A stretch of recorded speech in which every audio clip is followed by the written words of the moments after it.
Hello learners, in the previous video we have discussed first property, chemical property of alkenes, that is addition reaction. Now we are going to discuss the other two, that is oxidation and polymerization. Starting with the oxidation property first. Oxidation means addition of oxygen. अगर हम oxygen sufficient quantity में supply कर दें then it will lead to combustion of the compound.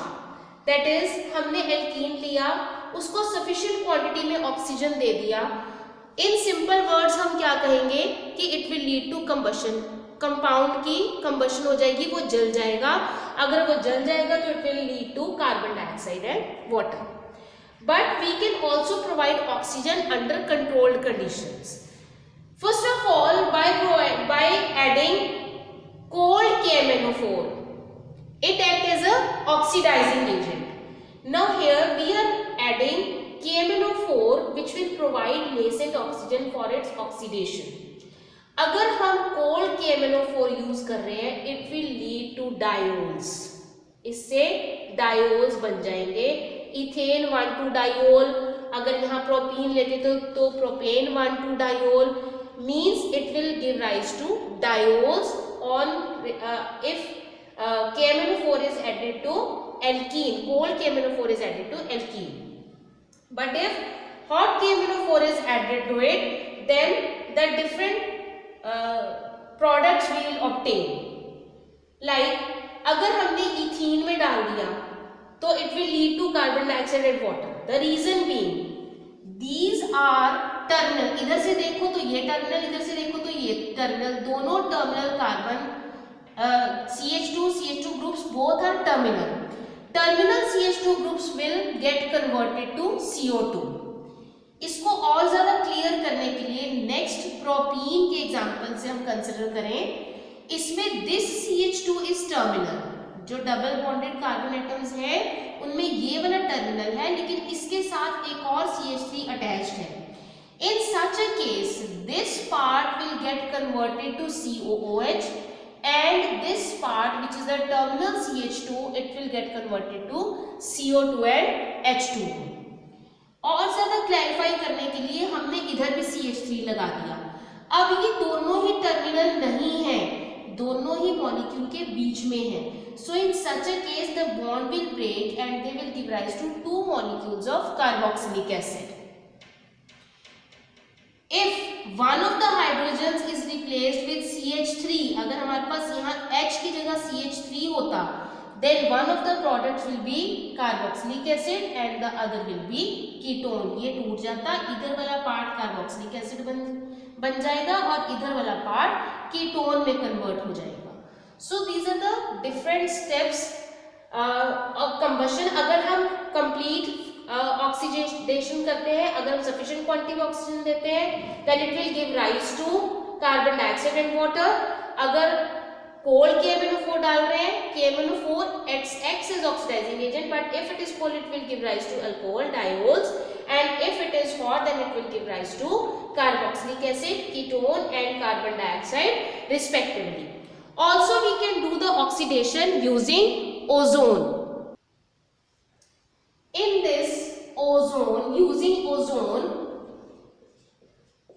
अगर हम alkene लें, suppose we have taken ethene, we add ozone in it in the presence of CH2Cl2, it will form an ozonoid. ये दोनों hydrogen as it is रहेंगे, ये दोनों hydrogen as it is रहेंगे. ये वाला बॉन्ड ब्रेक कर जाएगा. One of the oxygen will get attach here, the second here and the third here. This ozonide will get form. Then in the presence of zinc and water, this bond will break from here and this bond will break from here. इस oxygen का ये वाला electron और carbon का ये वाला electron यहाँ combine कर जाएंगे. It will give rise to aldehyde here. In the same way, from the other side to CH, H double bond O, two molecules of aldehyde will get formed. In the same way, अगर हमारे पास यहाँ alkene की जगह, ethene की जगह propene होता, Again, in the same way, the ozonoid will get formed. Ozonoid will get formed. HCCH3O CHHOO. Then using zinc and water,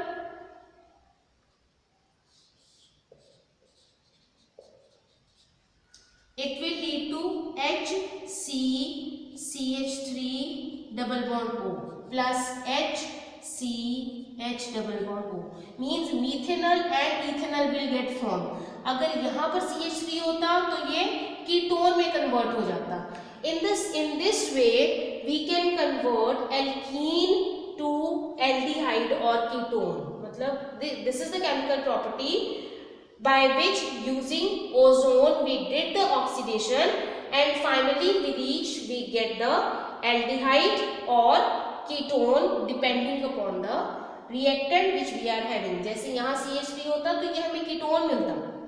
अगर यहाँ CH3 है then we'll get ketone, one aldehyde and one ketone. अगर यहाँ H था तो दोनों aldehyde थे, अगर यहाँ भी H था तो दोनों methanol थे.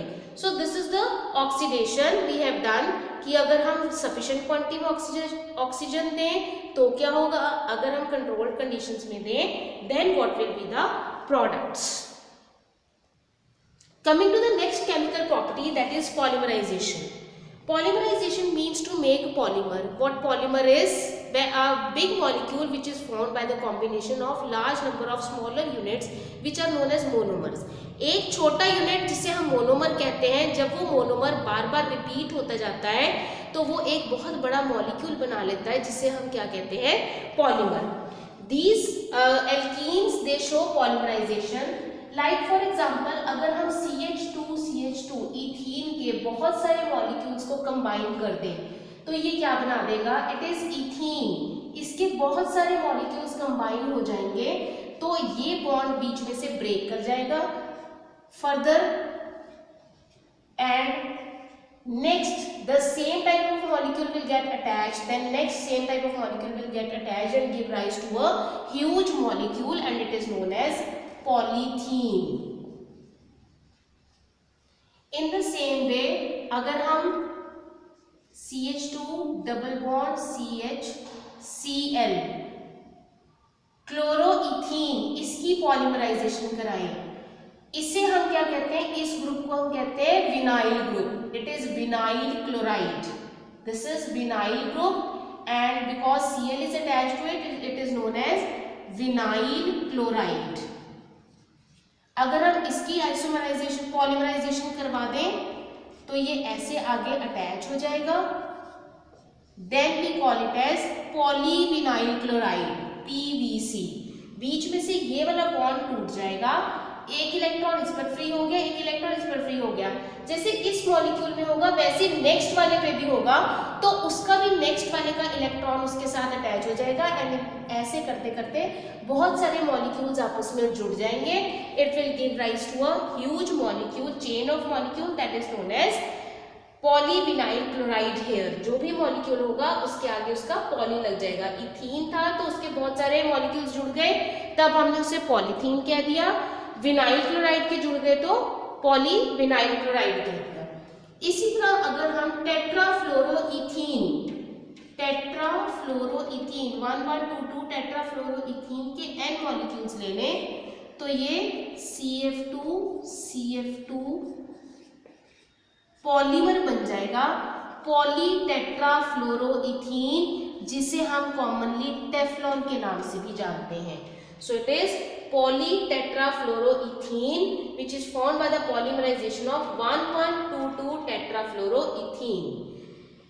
So these are the chemical properties we have discussed about alkenes, जिसमें distinctive features क्या थे कि अगर हम ब्रोमीन वाटर की एडिशन करते हैं, ब्रोमीन की एडिशन करते हैं in the presence of CCl4, that was the test for unsaturation. क्योंकि ब्रोमीन वाटर का कलर डिस्चार्ज हो जाएगा, that discharged color show that the compound is unsaturated.